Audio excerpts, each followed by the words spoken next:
is Fleet and Footy on the Action Sports Jacks 24/7 network, sponsored by Alive Credit Union. And we are back on Fleet and Footy, and we show you this video to bring you into the show. Check out that athleticism. Check out that flag-carrying member of Section 904. That is the head coach of the Armada women's team, David Gough, and that is the head coach of the Armada women's team, David Gough, now joining us in studio for this edition of Fleet and Footy. And that was, I think, one of your more fun moments of this past summer. Oh, I love Section 904, man. They've been great with me. I've stood with them a couple of times, and they gave me the flag and said, go on. I was like, all right, I think I've got 50 meters in me, 50 yards, I should say. I got to about 20 and realized it was maybe a bit further than my tank could carry me, but I got it done. I was going to say, the video continues. You come all the way back, and then you start waving it a little bit. You could tell that maybe the adrenaline was taking over. Maybe you were feeling a little gassed. But you had a good time at that game at Patton Park, and that was the nice thing about that 1 week is that we played the doubleheader at Patton Park. The ladies won in the afternoon, then the men's team won a little bit later on in the evening, and you had a chance to be a part of Section 904. We actually have some pictures of it as well, of you getting out there, doing the chants, doing the cheers. How much did that kind of remind you of soccer growing up and just the environment that you're used to? That's the point, mate. That's a great point. Like when I first went down my local park, Aber Park, where I'm from in Abertwydde, South Wales, and pretty much everybody's dad was playing for this local team, so all us as kids would go down and watch. And it didn't matter that it wasn't a stadium and it wasn't full. To me, it was Old Trafford, and I've always been, I grew up through the non-league in England. I was very fortunate, Merthyr Town, to go, and travel England. Like, non-league football's different, innit? It's like, you don't have the unbelievable stadiums. You have maybe 1,000 in the crowd, and I just fed off it. I always remember feeding off it, and I never got to be in it because I was always on the technical area. Yeah, and so now, as we see it here, you had the chance. You had the chance to get out there and get involved with the gang. And you see Daniel Johnson there to your right. He's already in the YouTube chat saying how much they love you as well. So Section 904, I know, will be in the chat. I got some of your questions earlier on social media. Feel free to keep chiming them in there in the chat as well, and we'll give them to Goughy as we go here along the way. But that was such a cool time for you to be able to get out there and enjoy that with the guys and gals. Yeah, it's a special thing, isn't it? I think these days, coaches, you need to have relationships with players, you need to have relationships with owners and everybody, but you do need to have a special relationship with the fans, and I really appreciate the support we've had from the 904. I appreciate how they've taken me into their hearts in the first 2 years. This is my first head coaching gig. So, I need them, they need me, and I think it works well. So, yeah, I'm enjoying it. Awesome. So we got a lot that we're going to get to now. The nice thing is we have a longer form chance to talk here. We got a full hour. Yep. Louis Lorandi, as you can tell, is not here. He's still on vacation. And we'll actually... We'll tune into his whereabouts here a little bit later on in the show and see if we can track him down and see what he's doing overseas. So we got that coming up. But we've got a full summer to kind of talk about and just really what a journey and what an experience it was year number 2 for you with the Armada women's squad, and some familiar faces, but a whole lot of new faces as well as you led this team for a second straight summer. Yeah, I mean, we learned a lot from the first year. In all honesty, we retained some players from the first year as well. That was really important to do that. None more so than obviously, our team captain, Liz Fogarty. I mean, Liz, when I'll never forget Liz's name coming up on my phone before I even met her, and she was already doing so much. She was trying to do the extra mile and help all the new players settle in. Even before we got together in the first year, I knew Liz was going to be one of our leaders back then, and obviously Hannah as well. Hannah's unfortunately, missed this season because of injury. She got obviously the ACL injury last year playing for us.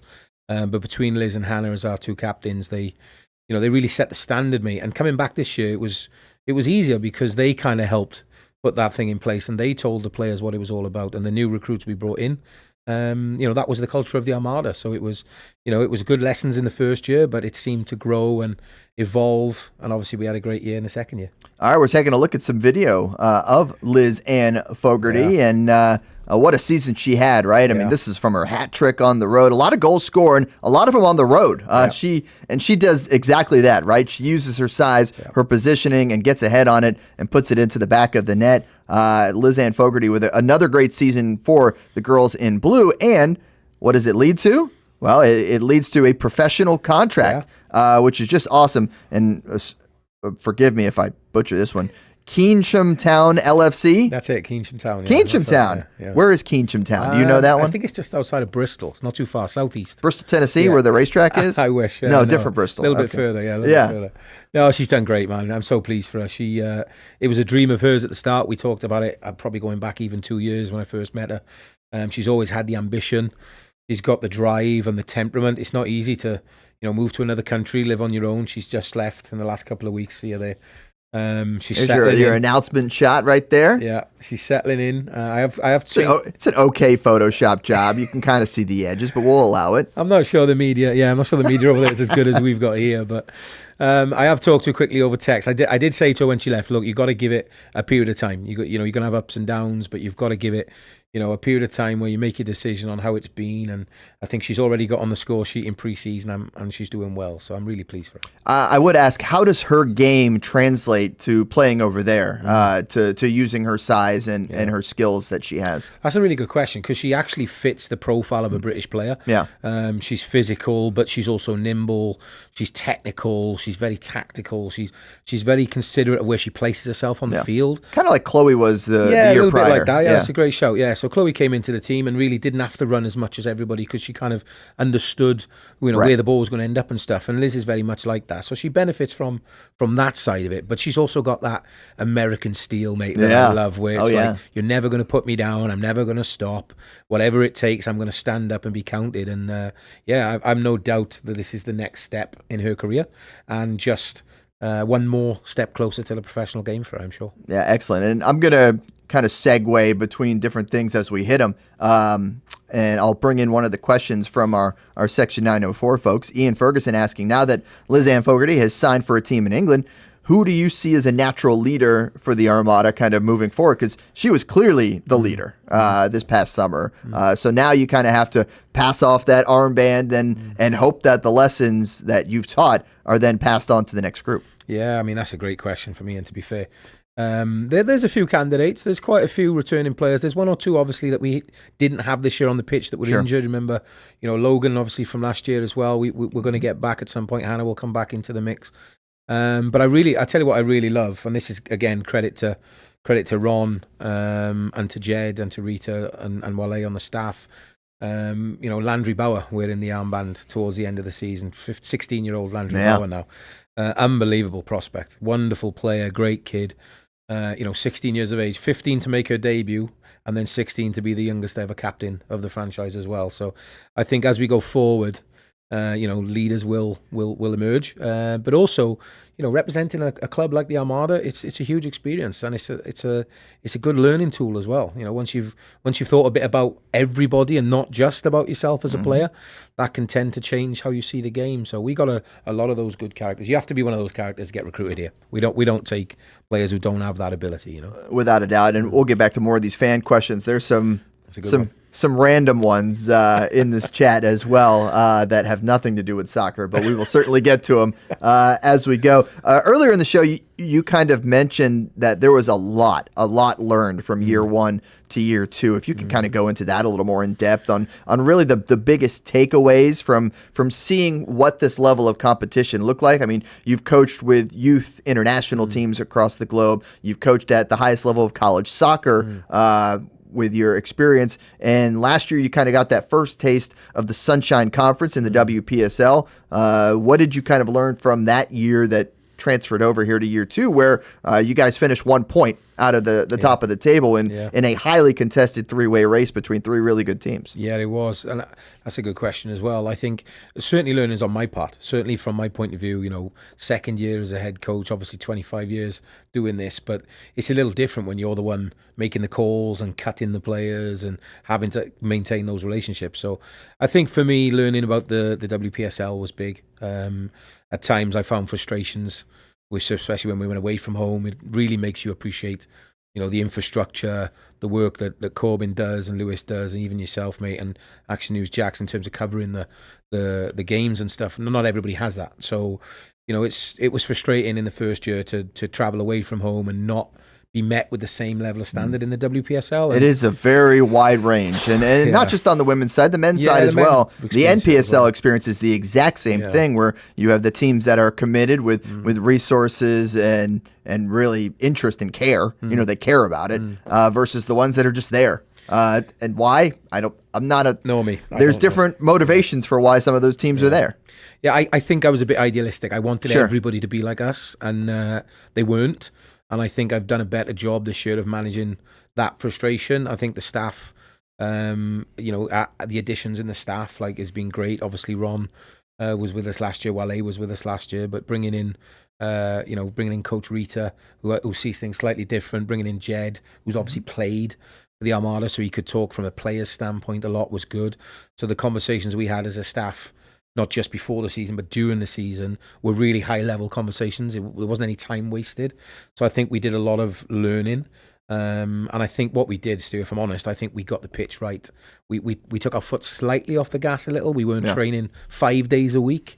And I think the players appreciated that when we were training, it was more pointed, and it actually produced more, if you know what I mean, rather than being out there every single day. And that's probably me being a bit, my professional background and wanting to be out there all the time, and double days and video analysis sessions, and just that level of control. I felt I could release it a little bit this year in the second year and allow the staff to take on a lot more responsibility. And I think everybody benefited. And the results obviously proved that, How tough to coach is that structure of a season where, you get the girls, a week later you're playing, and then you're playing for 2 straight months, and then it's over. Yeah. You don't have a build-up. You don't have a true training camp. You have 3 days, and then you're out on the pitch playing a match. Yeah. Yeah, it's tough. It is a whole different set of circumstances, and I'd liken it a little bit to an international camp, an extended international camp, if you like. In international football, you don't see the players for 2 or 3 months, and then you have maybe 10 days together for a normal camp, and if it's a tournament, maybe up to 2 or 3 weeks. I mean, at the World Cup in 2015, we were in Canada for 7 weeks, so that's probably the length of the WPSL season spent together. So I'd liken it to that. It's a tough one because these kids have had a really tough college season. The internationals have to fit in. They don't really know what it is for the first month. It's always amazing talking to the internationals after the first month, because they're like, I've learned so much. I didn't know what it was going to be. They're blown away by the fan support, especially at home. And honestly, I think when you have games like we did against West Florida, who are a fantastic club with great management, when we have games like that, it throws you together, and the season really starts straight away. So it starts from nothing, and then it picks up pace really quick. All right, we'll get to those overseas players in 1 second. I wanted to start with the all-conference team first, as this was released, Sunshine Conference Best 11, and we see that Armada badge show up there 3 times on there for the Best 11, with your goalkeeper Morgan Weaver, your defender Kylie Overstreet, and forward Nancy Almanza. And look, if you look at this, it's only, I guess it is technically 5 teams, but it's really the main 3 teams are making up the majority of it in the Armada, in West Florida and Florida Premier. Primetime gets a couple players in there, Seminole Ice as well. But to have your players represented in this Best 11 has to be a good feeling to know that they were able to shine on that level. Yeah, again, I think it's a nice nod towards the work they put in, but they all deserve it. I mean, it wasn't easy for Nancy at the start, She wanted that elusive goal when she finally broke that seal. She kicked on, and she's gonna do amazing things. She's at Mississippi State this fall, and she's gonna rip it up down there in Starksville, I think, isn't it? Is it Starksville? Yep, sure is. Yeah, she's gonna rip it up down there for Stark Vegas. Yeah, that's right. So I think it's SEC right there. That's right. Yeah, tough conference to play in. But yeah, all of them. I mean, it's great to see the Armada with 3 players in there. I think we deserve that, and I think there's other players could have been in with a shout as well. But that's where we are. We want to be at the top of the league. We want to win the league. We want to win the conference. Our next sights are set on making this playoff run and actually breaking in there. That's the next thing for us to do. But getting 3 players in the team of the season is a step in the right direction. It definitely is, and I will say one of the challenges for that postseason is that teams start losing players, right? You start losing them back to these colleges. That one on the report, right now, not even right now, but at the beginning of July, you're talking about players already having, and we saw it with the NPSL. Some players have to go back to their college. Even well before their season starts, because that's the way their coaches want to do it.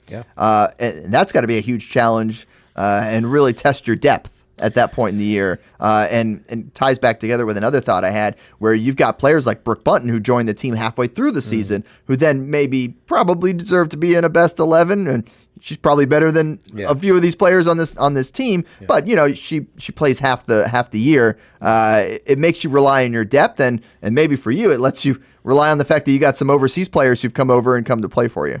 Yeah, it's a balancing act. Absolutely is. It's a really good point. I mean, Brooke in particular, she made a debut for the US recently. Obviously played the under-17s, and couldn't be more happy for her and her family. She's a fantastic kid again, a wonderful talent, and we have to be cognizant that these types of players have other demands on their time. Like she had to prepare and be at US training camp, so we have to take a back seat to that, and we want to take a back seat to that. When we saw it with the ECNL too at the end of the year. Yeah, that's the same with the really young players. It's the same for these guys. You look at the players that made their debut this year. Lulu Konsunji and Lily Morse and Izzy Whittaker, among others. Like they're not just the only ones, but Stella Jones again. Like these players. They're not even out of high school, and they're ready to step into this world, and that's what we do. That's what we're doing with our partnership with Jacksonville. Obviously, I'm very big part of the of the girls football there at Jacksonville Football Club as well, and I think between Jacksonville Football Club and the Armada, we have a pathway where these players can get what they need at each level, Stu, and that's the key really. It's not about pushing them on too far. It's about getting them ready for college, and then when they're in college, by the way, come back and play in front of your family and friends in an environment where, clearly we are driving the standards in the league. All your games are live on Action News Jacks, and everybody can see you, and you can raise your profile. And it's a really good mix. The program we've got, the plan we've got, it works. We'll talk more on that high school game in a second, but I want to talk about these ladies here that we have pictured. We've got a couple of our overseas players, and this year you bring 3 of them in, Maddie Williams, Tally Hines, and Caitlin Seaborn. Talk to me about that process, because it's always interesting to me. You have to pitch it, right? You got to pitch it to these folks from Wales, from England, from Northern Ireland, and say, come on over, come spend a couple months here in Jacksonville, Florida. And they're probably like, Jackson, what? It's like, is that where the Jaguars are? That kind of thing. What's that pitch like, and how does that work for you each year? Because obviously last year you did it with a few players as well, including Chloe Chivers, who we mentioned, and then this year three new ones come overseas to get a taste of it as well. Well, Chloe and Tate were the first two. Huge Tate Trivet, huge shout out to them. They it was a tough sell then because they didn't really know what it was. And we didn't really have anything to show them in the inaugural year. But, I mean, you guys do such a great job here at Action News Jacks. It wasn't hard to sell them in the second year, honestly, because we had the highlight reels, we had the news clippings. You thank Chloe for that a lot. Thank Chloe a lot for that, because she provided some terrific highlight reels for us. I mean, the goals she scored when they're clipped up in that way, it all, it's such a professional job. My job going on Zoom talking to a player is just sit there and watch this. And by the end of it, they're like, what, that's for the women's team? That's not just for the men's team? And I'm like, yeah, this is America, and this is the Armada. This is what happened. Because in Britain, even though the game is developing at the highest level, at the step 3, 4, and 5, there's still very little media coverage. People don't have social media officers, so the product is not getting out there as much as it is here. So I think it's really important. It's part of my philosophy, Stu, I think about the opportunities I've had in my career, and if someone hadn't reached out and given me those opportunities, I might not be sat here now. So I think, with players that have to be at a level, they have to have a certain set of characteristics. They have to understand what this is. They have to be prepared to move away from home, 5,500 miles away from home, and live with a new family or whatever it is they do. Quick shout out to our host families, by the way. They do an amazing job. Without them, we wouldn't be able to do it. So I really want to say thank you to them. We've had quite a few families now who've hosted players, and we'll continue to do so, I hope. But this international arm brings a different flavour. It's always great when you see the American girls talking to the European kids, and they're like, well, so how is it for you when you played and you grow up and blah, blah, blah. And I think they both learn from each other. There's bits in the American game they need, and there's bits in the British game they need. So I like that mix. I do. What is it like in Wales for women's soccer right now? Because obviously, the top team, the international team, is rising to heights it's never been to before. Obviously, an appearance at the Euros this past summer was great for them. What is the game like over there? Because I know that's where we pulled a lot of our players, including 2 more this past summer. Yeah. A tough one, because we're very proud of the national team. The national team just qualified for their first major tournament, as you said. I think the next step in our evolution as a national team is now to compete at that level, not just to turn up. Now they had a group of death. A tough group. The group of death is obviously my team. The Dutch were in there, the French, and the champion English. I mean that. Welcome to the Euros. Yeah. Here's the hardest group we've ever put together. That's pretty much the case. That's pretty much what it was. Yeah. I think though that I like what I hear from Jan. I like what I hear from the players. Jess Fishlock obviously will be well known to the American audience. I like what they were saying about we're not just here to be tourists, even though it's a tough group. There was a time when I grew up in the 90s. There's a famous Stereophonics song, and you can search it. As long as we beat the English, we don't care was one of the lines from the song, and it's genuine. We could lose every game all year, but as long as we beat England or compete with England, that was enough. I'm glad that's changed in 2025. It's not just enough to compete anymore. We want to be on the world stage. So on that level, it's improving. There's some amazing work going on in Wales in the domestic game. There's more kids playing than ever before, more girls teams than ever before. The Football Association of Wales is doing a great job in providing opportunities. 10 years ago, there wasn't girls teams in Wales. You couldn't play past under 12 because you weren't allowed to play with the boys anymore. So girls stopped playing 10 years ago. That's not long ago, really. No. Whereas you think about America, we've had girls-specific teams in this country for 40 years. So... it's a different animal altogether. There's good work going on. The national team succeeding is only going to help that. There's a great fan base, the Red Wall, they call it, the Welsh supporters. People are getting engaged in the game, whether it's volunteering, supporting, going to their local clubs. This is all happening. And I think that helps the football culture. Now, the next step is for our players to get better and have more experience internationally. And that's what we're trying to do a little bit by bringing them over here as well. Those players that hopefully one day might represent Wales. You never know. I was going to say, we nearly had a Welsh professional team playing here. They were scheduled to play this weekend. Unfortunately, with Wrexham, their roster issues caused it to be canceled. As they have to get ready for a season to come here. It's not a hard sell, Stu, is it? We're going to do it as well. We're going to try and bring some professional teams here to play the Armada and showpiece games. We're going to try and get involved in it because you're saying to people, come and have a week's warm weather training. Train in Florida. Disneyland's 2 hours down the road. Yeah. It's not a hard sell, is it? Put you up at One Ocean down by the beach. You'll be able to hang out on the sand and have a good time. That is certainly a big part of it. So exciting times to come for sure. All right, let's take a quick break here on Fleet and Footy. We got a full hour with the man here. There you go. Shout out Stereophonics. There we are. Daniel Johnson's on the same wavelength as you, without a doubt. Yeah. We've got David Gough in studio for the entire hour. If you got questions, send them into the chat. I got your ones on Facebook earlier as well, so we'll get to those here coming up in just a bit, and we'll check in on Big Lou. We'll see if we could track down the man. He's in the chat. Look, there he is right there. Hola from España. Luis Lorandi. Unbelievable. Look at that timing. Could that have been any better? That wasn't planned. Luis Lorandi. We'll check in on Big Lou here in a second as well on Fleet and Footy on the Action Sports Jacks 24/7 network.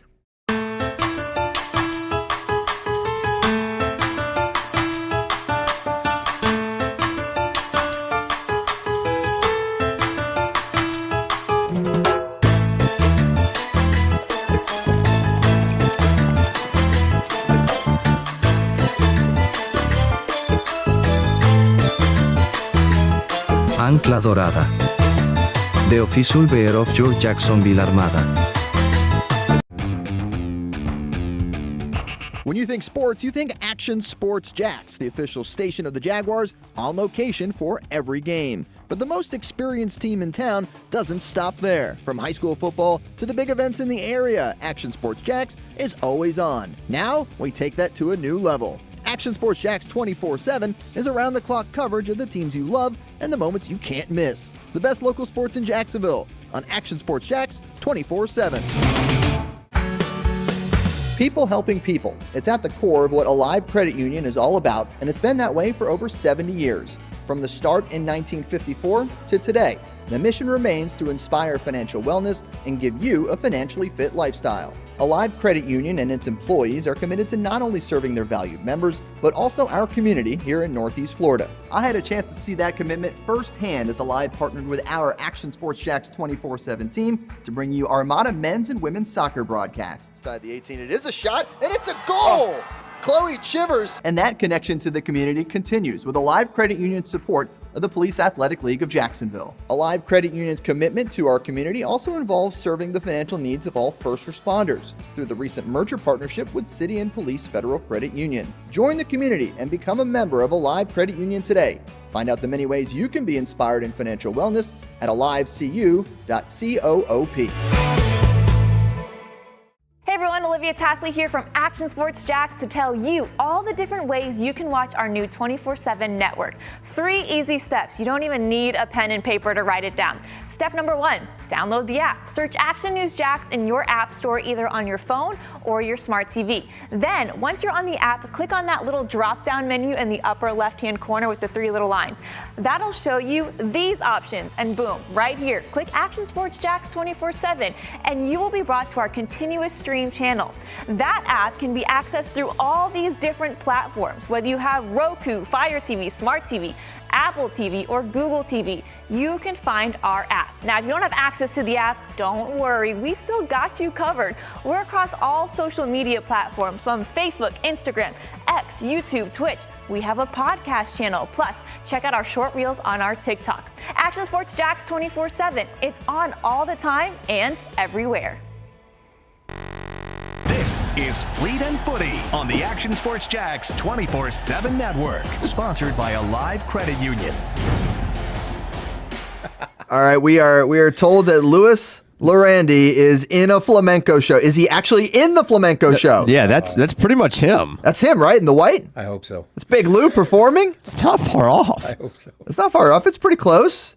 I need a little mustache that he's been working on. Get that on there, and you'd be good to A go. little makeup, and there we go. Yeah. Big Lou. Sing your heart out, Lou. Big Lou. Right before the show, I was like, "Hey, what you up to over there?" He's like, "I'm at a flamenco show."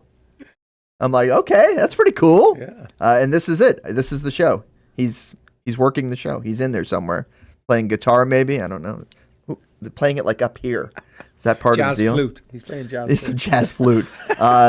Lewis earning a well-earned vacation, by the way, over in Spain for a couple weeks to go see he's got family over there and out there having a good time. And he's a little bummed that the Spain women's team didn't win the Euros, because he was saying he was going to go to the parade. Party, yeah. Bet that would have been a party, yeah. Yeah, it would have been. Shout out to Big Lou. I'm pretty sure he will be back next week. I think. I don't know. You know, we play it loose here. You know, we don't have set schedules. We kind of do it how we do it. And if we get him back next week, great. If we don't, that's okay. We'll keep on rocking and rolling. All right. Hey, chat is talking to me here. It says I'm dancing around issues. What up with the news you know about? The news I know about. How about this? So Sean Gibson chimed in a little earlier in the chat as well. We saw bulldozers at the stadium ground. Well, I can, in fact, tell you that land clearing and grading is currently taking place at the stadium site. There's Lewis. He'll be back next week. They're clearing the land right now, folks. So those bulldozers you saw are, in fact, working on the Armada's new stadium. Of course, in the stadium site, right across from that expressway from the fairgrounds. And we actually planned to have our camera up top. It got struck by lightning yesterday, and thus you're not seeing live pictures of construction right now. So blame Mother Nature, blame the weather guys at the station. That's what we always do. But you are, in fact, correct that the bulldozers are moving. Hashtag breaking news. Exciting times. That's it. Yeah, they're moving. They're working on the land there. They're going to get that thing going. Full mobilization, as we like to say. So land clearing, grading, and away we go. We'll, of course, have more updates for you on that. Hopefully the camera's working next week. I would love that it would be back up there, but I think Hamby has to go climb up that tower and reconnect a cord. You got to get up there. Who gets up there? Do you know, Hamby? We send Roger up there? I don't think it's anybody of ours. We got to hire someone to climb that thing? I think so. Goodness gracious. There is a very, very tall tower right by the football stadium, by Everbank, which gives us a view of the entire city. Wow. Because we have it way up there. We probably have about 310 degrees of spin. So we can go all the way around. Basically, the only thing that gets blocked off by the post is Bishop Kenny High School. Okay. But the whole other 330 degrees or whatever around the circle, we can move this camera around and get shots of. Wow. So we use it a lot for the downtown camera. We use it a lot for the bank to show the football stadium, and it was planned to be used for stadium updates for the Armada. And then Lightning got it. So that'll happen. But it'll be fixed here soon enough, and we'll get you those updates as they come. Basically, the best way to say it for Jason, for Daniel, for Sean, for Ian, for everybody in the chat, when something is able to be said, this is where it will be said. I am here to tell you everything I am allowed to tell you and everything I can say. So as news happens and breaks, this is the place to do it. And I'll absolutely, Jason said he'll climb up there and fix the camera for us. Yes, I appreciate that. But I will tell you everything. That is my ultimate goal as the communicator to the fans at home. I'm constantly poking and prodding and seeing what I can tell you. And when something is able to be said, it will be said right here on the show. Okay. So we got you covered, guys and gals, all over with all the news and updates. And then I'll put it on the news because I have that ability to put it on Action Sports Jacks. You have the power. You know, so I've got the power. Yes. So good stuff there. All right, let's go over a couple of the big matches from this past season, and I really want to highlight two of them. Ironically, the first and last home match of the season, and what a way to start and what a way to end when it comes to the matches that we played here in Jacksonville. We'll start with the West Florida game. And was this the craziest game you think you've ever been a part of? I mean, for those who don't know, Armada down 3-0 early. Finally got one back in the second half here in the 61st minute. Then they gave another one back. And then it was in the 81st, 82nd minute or so, down 4-1, when everything just went Jacksonville's way the rest of the way. So is this the craziest match you think you've ever been part of? Certainly there? Certainly in the States, yes. Yes. In the last 10 years, I think one of the things as a coach, as you keep going on, you keep going, well, I've seen a lot before, and then when something happens that you haven't really experienced before, it's like, oh wow, that's a new first. But it's just great watching these pictures back. The girls did amazing. The toughest part about this, honestly, was we got one back. Yeah, we got back into it, at 3-1, and then pretty much straight away went on the other end and conceded again, and that takes some serious, So I was wrong. 86th minute, it was 4-1. Yeah, there we go. And there you go. You get one back. Yeah. I think that was Liz on that one. And that was Lizzie. Yeah. And then this is where it really, got crazy over the next. You grab the ball. You always got to grab the ball from the net and run it back to midfield. Otherwise, the other team's going to dawdle. Yes, it's brilliant. It's brilliant that the girls did that themselves. That's the drive in them. They knew, actually, there's something in this for us still. They weren't just kind of walking back to the sideline. And that's, I think, when you got that kind of culture, you got a chance, right? Obviously, you're relying on a little bit of luck, but again, we brought Liz on the pitch, we put a centre forward, and you never know as a coach it's going to happen, but you put them in the positions you think this could drop or this could, be a good ingredient, if you like. And look at that, amazing, just.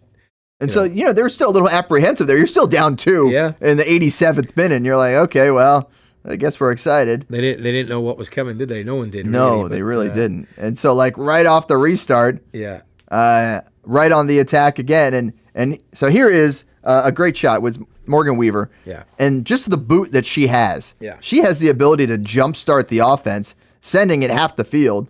And then right away, you guys are back on the attack again. Yeah, it's territory at the end of the day, Sarah does great, rolls it across, great finish from Tally. And, I think with this amount of time left, it's not about being pretty and it's not about having a philosophy. It's about how can you get the ball into areas where you've got a really good chance of creating what we call an A+ or an A* grade chance, one that should be taken, expected goal, if you like. We judge ourselves on how many of those we can create and then how many we take. What we did really well in this period was we created a couple of chances that really, like you look at this should be a goal. Yeah. The movement from Sarah to run past is brilliant, and that touch has to be a goal. So, it's amazing. And I think really now you're thinking, wow, something special is about to happen. You're very, very close to something that is going to go down in history happening if you can just get one more. And it's like, how much extra time can we get in this one? So we believe it was originally announced as 6 minutes. Yeah, there were some games going on. I got a lot of respect for the other team here, but I think they did what we would have done. They dragged it out as much as they could. Sure. And in the end, the ref did a good job. He added that on as well. Yeah. So the corner, everyone's like, oh, no, it got cleared out. And then, boom. Yeah. That's the shot. Unbelievable. What a moment. Yeah. How does that go in? It wasn't supposed to go in, by the way. No. She said it was a cross in fairness to her, I mean, brilliant. From Gianna Ramirez, obviously. I think at this point I'd taken off down that. I was trying to copy Mourinho from 2006 where he went down the field at Old Trafford, and he was a little bit more subtle, nuanced than I was. I didn't fall over, which was great. I think Ron caught me, to be honest. But well, it's funny. On the broadcast, I thought you were the one who got the yellow. It was actually Kylie. Kylie Overstreet ran onto the field in her penny still and got that yellow. Yeah. brilliant from Kylie, to be fair. She's straight on the pitch and celebrating with the players, even though she was on the bench at that time. But that, again, that's the culture. Everybody wants to be involved. And I think at this moment, there's the other coach. They're incandescent. The time has been added on, as I would have been as well. Sure, but yeah. I think the ref goes over and says, look, you were wasting time in the added on time. This is how it is. And, I've been on both sides of this, really. So at this point, it's just complete utter bedlam and, adulation. And that something special has happened there when you were, 4-1 down with 6 minutes to go. And, what's crazy is it's the home opener. Yeah. And there is still this level of buy-in and knowing exactly how important that was. And look, in the end, that was a match that you needed a point from to have a chance to win the championship. Now, in the end, West Florida, the team drawn upon here, does win the championship. They go 6 wins, 2 draws, no losses for the season. And that's a little wonky too, because one of those matches against Florida Premier, I think play. They were up 1-0 in the 41st minute when the storm hit. And so that could have, who knows where that would have gone in the second half. And I don't even know how the tiebreakers would have worked. Well, I think they got their first game as well, didn't they? They didn't play their first game. They were awarded a 3-0 win. That's right. Because the team They did. Didn't show up. So that stuff like that is like, that's the rules of the competition. Sure. But it is what it is. But again, with the WPSL, mate, I didn't realise that there was learning again for me. But I didn't realise there was a cap on the goals. Yeah. So we went. I think it was the 4th game. We went away from home and we scored 11. Thinking it's going to come down to goal difference, but after 5 goals, they scrap them off. Yeah. Jacksonville, by the way, led the league in scrapped off goals. Yeah. As I look at the table here, you were deducted 8 goals due to goal differential cap. There you go. West Florida 6, Florida Premier 1, Primetime 4, Dutch Lions 2. So 5 of the teams scored more than the number because everybody played AGC football at some point. Yeah, exactly. There we are. A great club. That'll happen when you're talking about this league. But what's interesting to me is just how, like I said, that's the first one of the season, and you knew how important it was going to be, and it sets you up in a position to where if you can win on the road at Florida Premier FC, then you're likely going to win the conference. That's what it came down to, and it was a good game. It was a step too far just at the moment for us, that one. And in fairness, I think they were a very good side. It wasn't all 3 of those teams, you, West Florida, and Florida Premier, stacked with really talented players, lots of college players, and lots of good high school players as well. Yeah, I mean, you look at the players, like the conferences they play in, for those West Florida and for Premier, and we just don't have that level of depth. We don't have those Power 4 players right now, and it's it's testament to our players that they can compete on that level. And at the end of the day, we weren't quite there on the day, right? And they deserve to win. But those are the games we want to do. Like I keep saying to the girls, keep saying to the to everybody involved, we don't want to go and win 11-0 every week. We want to win because we deserve to win. We want to win by design, and we want to play against the best teams. And we've done that this year. Not being beat by West Florida Flames. We drew with them last year as well. In a really tight game. This time a high scoring game. But one thing we have done, Stu, is we preserved that men's and women's home record. Yeah. Unbeaten now for 2 years, we've never been beaten at home, which is phenomenal. Yeah, no regular season losses the last 2 years for either the men's or women's teams has been awesome. I mean, I'm not saying it's because we have broadcast all the home matches the last 2 years, but I might be saying that. It's the Action Sports Jacks 24/7 bump. Just saying. Yeah. Those records, one day that'll go, unfortunately. Sure. But the key thing is you maintain it for as long as you can. It brings you some, something to fight for, and not having lost at home in front of our own fans, men's and women's, I think. Is the minimum standard we want to deliver from. They've been so great for us over the years, and even before the women's team was inception, like the support has been unwavering. So I think we always raise it a little bit when we're at home. But I mean, to go back to it, I don't think I've ever experienced a game quite like that. I've had a couple of comebacks, but to come back with 8 minutes to go, you're thinking, right, you're just got to get the next one. Just got to get the next one, and then when that 4th one goes in. Those are the reasons you play, you coach, you support. Those moments are moments you never get back. They're just amazing to be part of. It's the reason you broadcast too, by the way. It's got to be. It's got to be pure pandemonium up in the booth for sure. Let's check out the home finale now, and that was against Seminole Ice. Yeah. And this is one of the wildest goals I've ever seen. Just sticking a boot up, and it deflects into the back of the net. I mean, that's just wild. Yeah, it happens. I mean, again, you get one of those a season. I think when you you have the work ethic to charge down the goalkeeper, in this instance, as we did. And, Nance needs that, come off any part of your body and go in the goal. And that's really what happens when That's why you be a pest, as I said. You got to be a pest, and you get in the way, and you say, yoink. But people don't realize, mate, how quickly this girl covers ground. Yeah, Nancy Almanza. You think you've got time, but her wingspan, like the stride length, is unbelievable. You just don't want her chasing you down. It puts a doubt in your mind. So. And then here's the game winner. So it's a tie. It's still 1-1 in the 82nd. And then, a couple beautiful touches. Yeah. It starts from Caitlin in the back on the free kick, and sure enough, there's Gianna getting the job done. Great season for G, of course. Yeah. I mean, again, wonderful ball from Caitlin. She doesn't just kick that. There's nuance on that ball. There's spin on that ball. She knows exactly what she's trying to do, dropping it behind the back line. We worked a lot on our crosses and how we deliver set plays, and we just needed a bit of quality, and she provides it there. Look, headed on, drops in the right area, and then all of a sudden it's a fight. Yep. Get there before the keeper, and that's composure. To finish there, that's not easy, with a player on your back. And again, I think we deserved to win more games than we did last year. We deserved to score more goals than we did last year, and the girls need to take credit for it because they made it happen, All right, let's go through some of the fan questions, and I think that's a tremendous segue. Gabriella asking, what would you love to see happen with the women's team next year? So we've got two solid seasons to build on. Yeah. Another great year. Obviously going 6-1-1, 6 wins, the 1 draw, 1 loss over the course of the season. It's a short season, as we keep saying, and every match matters. But for you, what would you like to see?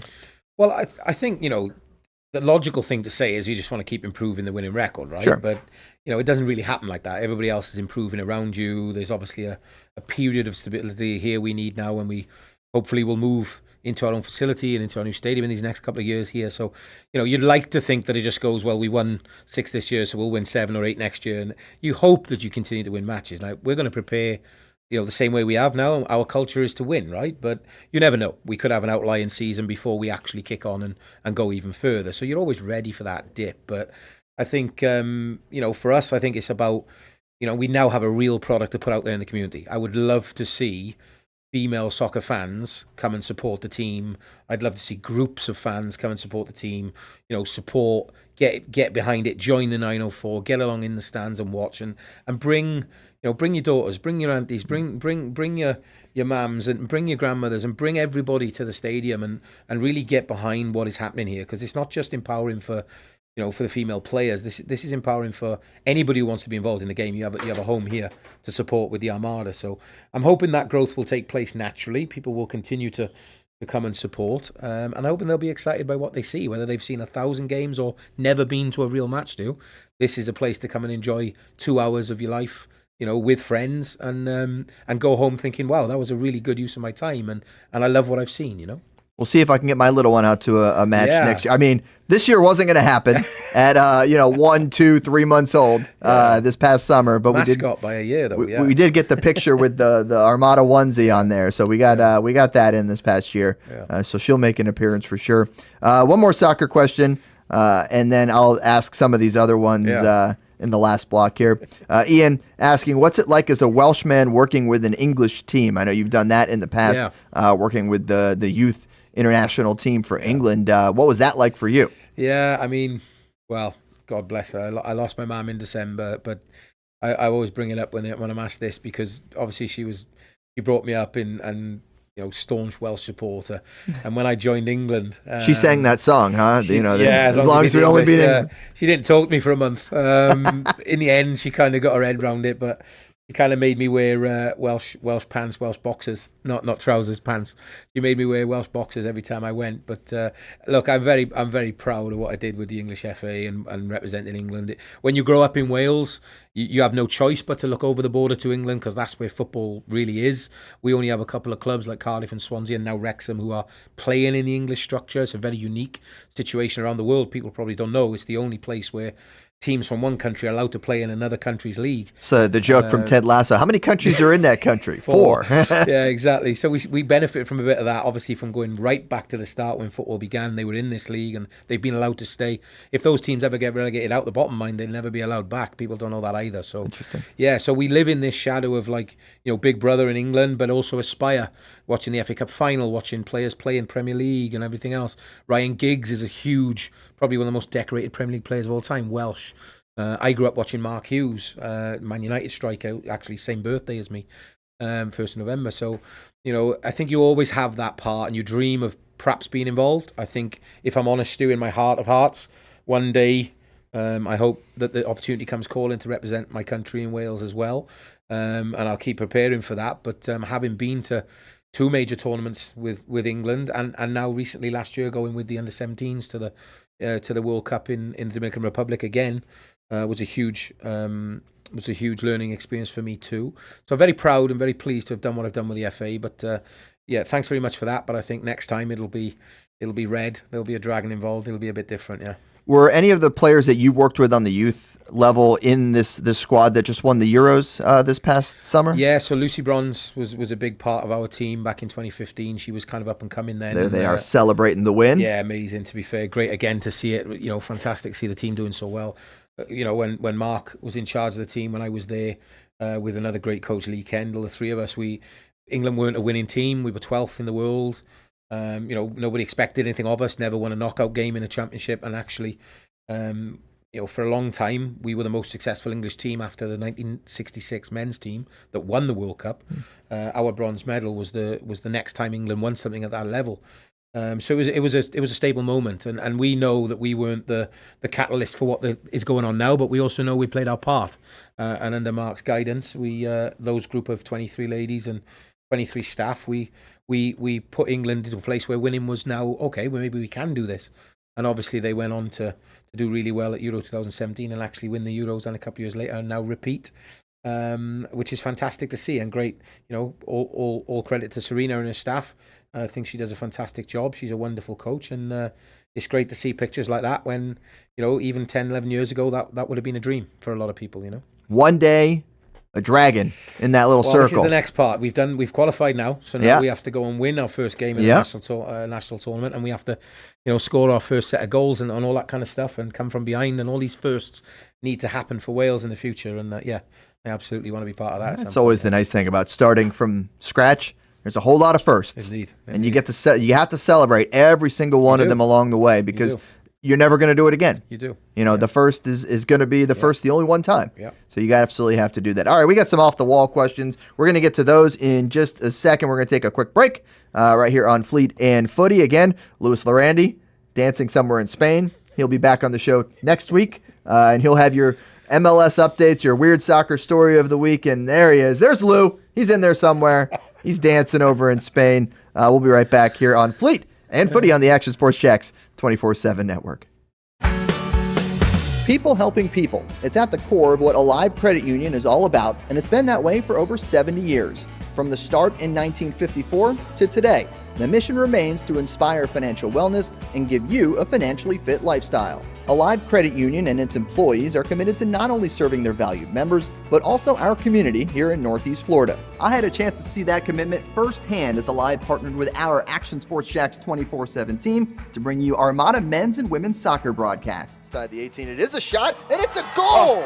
Chloe Chivers! And that connection to the community continues with Alive Credit Union's support of the Police Athletic League of Jacksonville. Alive Credit Union's commitment to our community also involves serving the financial needs of all first responders through the recent merger partnership with City and Police Federal Credit Union. Join the community and become a member of Alive Credit Union today. Find out the many ways you can be inspired in financial wellness at alivecu.coop. Imagine a brokerage platform that gives agents the flexibility to move between comp plans so that they can spend their entire career in one place while earning stock and recruiting other agents. And imagine the entire enterprise is created and backed by a proven industry innovator. Now imagine this platform already exists. Imagine you own this platform. Imagine how large you can grow, how much revenue share you can earn. Just imagine. Year 2 is in the books for the Jacksonville Armada women's under-23 squad, taking another step forward in the Women's Premier Soccer League. Under the guidance of head coach David Gough, the girls in blue went undefeated at home for a second straight season, including a dramatic draw in the opener. And they've left it to the death. Unbelievable stuff. And a late winner to end the season at home. Headed on. Here's a chance. Gianna Ramirez brings it down, still alive, takes a shot, and into the back of the net. After fielding a younger roster in 2025 with talent from all across Northeast Florida, the future is bright for the Armada women's team. We highlight the ladies and all things Jacksonville Armada each week on Fleet and Footy on the Action Sports Jacks 24/7 network. I'll put one in the back of the net for you. Join us for player profiles, fun interviews, and the very latest on the Fleet and all things footy. That's every Thursday at 2 p.m. Campion Law will fight for you till the bitter end. We suffered several injuries along with the car being totaled. They checked on us literally almost every day for the next 2 weeks, just making sure, are you okay? Do you need anything? Even Chris was texting us, like, what can we get you? Campion cares. This is Fleet and Footy on the Action Sports Jacks 24/7 network, sponsored by a live credit union. Hey, welcome back to Fleet and Footy. And I wanted to bring up this picture, Coach, because one of the really cool things that we've seen develop over the years with the Armada U-23 teams, both the men and the women, is the involvement in the community and getting a chance to work with some of the kids from our community. If you could take me back to this experience when you guys had a few young aspiring soccer players come join you out at a session. Yeah, this is great. Like, days like this are really, it's a big part of why you do what you do, because you don't realize sometimes the impact you can have. I think back to even being a youngster now and like just meeting somebody in a football kit or like, looking into that world, just getting to step on the grass while adults were running around and stuff. And, these kinds of days are brilliant. And we played a little 5v5 game. We had 5 of our players play against the kids, and some of our players didn't want to, wanted to try and keep the score down or whatever. But I think it's one of those where I think you never know who you'll inspire. Like one of those kids there, hopefully one day will pull on a shirt for the Armada and they'll talk about, that day and how they remember being inspired onto picking up a ball or going and kicking a ball around. And I think I think that's part of the job, mate. I think you got to leave it better than what you found it to. And it's not just about the shirt where it is now and the club where it is now. It's who's going to wear it and who you're going to pass it on to in a number of generations' time. We got another picture from that day as well. If Hamby can pull that one up for me, which features a very fit David Gough. Oh, I don't know about that. Engaging in a race. There you go. Yeah. You weren't winning this foot race, I think. These young lads. My job was to say ready, steady, go. I think I've got the physical capacity to do that. Big shout out to Triforce 210 CrossFit, who are actually putting me through my paces. Oh, there you go. Since last there you go. Right? Yeah, slightly dropped one of the X's in the kit anyway. Not all of them yet, but yeah, I think my job that day. And to be fair, soccer kits are not forgiving. No, they are not forgiving. When I pull on a large and it's tight, I'm like, what are we doing here, guys? This is not a large. At least it must be that European fit. I don't know. Yeah, maybe, mate, maybe. That jump from double X down to 1X is a good one. That brings you a lot of joy. But my job this day was just to say ready, steady, go. So I managed to do that without collapsing over. Yeah. All right, very good, very good. All right, let's do some fan questions from our friends at Section 904. Really serious stuff here. I'll ask this one first just to get out of the way. Does pineapple belong on pizza? Oh, I've been asked this before and absolutely does not. Thank you. Absolutely does not. That's all you got to say. Yeah. Did you hear that, folks? 100%. No. Yeah. That's it. Okay. Toilet paper over or under? Oh, God. So does it hang over or under? That's a technical one. I'm just happy we got some, to be honest. As long as this, with kids running around. I'll tell you what I do. I hide a couple. Yeah. This is a great tip for people. So when you run out, it's never a good time to run out, is it? So I hide one in the walk-in closet, and then I hide one somewhere else in the house, and then, Dad, we need toilet roll. Oh, it's all gone. I can't go to Walmart. I always get at least 2 shots at a finder. All right, the extra roll. Yeah. Very important. Favorite movie? Oh, without question, the best movie ever made, Speed. Speed, Keanu. Introduced us to the wonderful Sandra Bullock. Yeah, and Sandra. One of Keanu's amazing breakout roles. Yeah, I watch it pretty much every night. Put it on to go to sleep. I got it on Apple TV, so best movie ever made. Hamby, have you seen Speed? I've not. Oh my goodness. Is it Keanu Reeves? Yeah. Keanu Reeves. Oh, I'm a big fan of his. I'll have to watch it. There's a bomb on the bus. Yeah. You gotta add it to your list.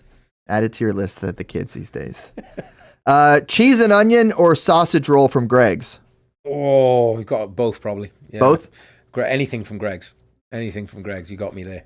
Went back to Wales. Is there a U.S. equivalent to Greg's? There's really not, Is it kind of like Wawa a little bit? I would say so, yeah. Right? Wawa's pretty close. Yeah, probably the closer you get with the pasties and that, but it's different class, man. It's different class. I took Carly back in December. She had her first Greg's. She's 6. She had her first Greg's. Jonah's done it before. He's a Greg's veteran. He's been back a couple of times and had a few Greg's pasties, so. Yeah, maybe I'm not allowed. Yeah, I probably wouldn't have them both anymore. I'll have to pick one or the other. But cheese and onion. If you're going to try and drop another X off the jersey size, I don't know if we can do both anymore. No, too much. So which one did you say? Cheese and onion, yeah. Cheese and onion. Pasta, yeah. Okay. I'll have to. I have not been to a Greg's. Oh, amazing. Now I've been over obviously for lots and lots of Jaguars games. Yeah. Maybe I'll see if I can track one down here this next trip in October. I think it's worth missing the first quarter of a Jags game just to well, go to Greg's. I don't know if the employers would agree with that, but timeouts. They have enough timeouts. Yeah, maybe they have one. Do they have one inside of Wembley? I'm pretty sure they do. Yeah, I'm pretty sure that would be helpful. Yeah. I'm pretty sure there's one within a stone's throw for sure. Yeah. Okay, because there you go. Daniel says cheese and onion 100%. We'll find out. Jumping in. That was David Grimison with that question. Was Gareth Bale a better player than Kenny Dalglish? Dalglish, yes, he was. I mean, the thing about Gareth Bale, mate, is people don't realise he won, I think it was 4 or 5 Champions League trophies. He scored the best goal in the Champions League final ever, the overhead kick against Liverpool, if people Google that. The fact that he was Welsh, he didn't really get on the major radar. He was always referred to as British when he did something well. But in Wales... Welsh when he does something not well? Welsh when he was playing too much golf, they said, or he wouldn't learn Spanish, which is both not true, but... he's one of our major imports, mate. John Charles in the 50s and 60s, and then Gareth Bale. Now, obviously, he's up there with Ronaldo and Messi. Ian had said any answer other than no is wrong. Yeah, indeed, 100%. Even now, he could come out of retirement and do a job for sure. All right, we've got just a few minutes left. Appreciate everybody sending in those questions from Section 904. If anybody has any more, throw them in the chat. But I want to take this moment to ask you a little bit about the podcast that you've been doing now for a couple of years, and really the motivation kind of behind it, and where people can go and find this podcast and hear a little more of our man Goughy. Yeah, I mean it's been a bit of a labor of love, really. I started it nearly 3 years ago now. It's called the Pro Player Podcast. It's on Spotify, Apple. You can get it wherever you get your podcasts, to be honest. I think we've recorded our 54th or 55th episode recently. Little exclusive for you as well this week. Anson Dorrance has agreed to be on the podcast next week. So I think that's what it was about, was bringing people like that into the hearts and minds of aspiring coaches, first of all, aspiring players. We got a number of episodes with professional players that lift the lid on what it's like to be a pro. I don't think you get to hear that very often, so that's great. Some of these players I've worked with, and some I've come across, obviously, in my years in the game. But there's leadership lessons, how to get the best out of any business, whether you're in the business world or sport. And what I really love, Stu, second season we devoted just to female voices. We had 14 episodes amplifying female voices, so everybody from coaches to players and everything else as well. So yeah, the idea was to leave the women's game a little better than what we found it. And if you're ever traveling or you got an hour spare in an airport, it's probably worth chucking on and finding something you're interested in. Yeah. So the Pro Player Podcast. Pro Player Podcast. Yeah. Say that 10 times fast. Green and black logo if you're looking for it. Okay, that's a logo to find it. And you said episodes about an hour each. Interviews. Yeah, I'd say an hour. Long form, kind of like we've done here today. Yeah, if they can get me to shut up, they've done well. But about an hour, I would say. Yeah. That's really cool. It's cool that you can keep doing that in addition to what is a very busy schedule. Yeah. No doubt. Obviously, the summertime with the Armada Women's Under-23 side, but then also ECNL, working with Jacksonville FC, and chasing after a couple young kids as well. Yeah, I mean that's my life, mate. I'm very proud to be a dad first and a soccer coach second. So they get to come around with me a lot. They're here today and they get to come around and see things. I hope the kinds of people I meet, mate, the people like yourself, people like others, they rub off on them, and that's how they'll come up. That's what I want. Well, I hope they get a new high score there on the Pac-Man machine here in the studio. All right, well, that's going to do it for this edition of Fleet and Footy. Head coach David Gough, thank you so much for joining us, and we'll be back with Big Lou next week. We'll have your weird soccer story of the week and much, much more. But for now, thanks so much for watching Action Sports Jacks 24/7.